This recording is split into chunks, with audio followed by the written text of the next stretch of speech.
صرف چند لمحوں میں سب کچھ برباد ہو گیا۔ فلپائن کے ساحلوں پر ایسا کیا ہوا کہ ہزاروں لوگ گھر چھوڑنے پر مجبور ہو گئے؟ آپ یہ مناظر دیکھ کر ہل کر رہ جائیں گے۔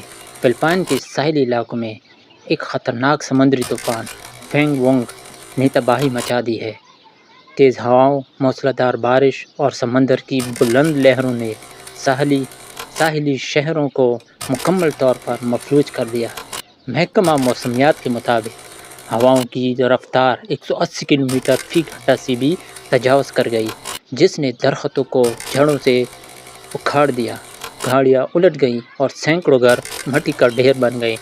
حکام کا کہنا ہے کہ طوفان کے آنے سے پہلے ہی لاکھوں لوگوں کو محفوظ مقامات پر منتقل کیا گیا اور کئی علاقوں میں ایمرجنسی نافذ کر دی گئی ہے۔ شدید بارشوں کے باعث لینڈ سلائڈنگ کا خطرہ بھی بڑھ چکا ہے۔ علاقوں میں بجلی اور راستے مکمل طور پر منقطع ہو چکے ہیں۔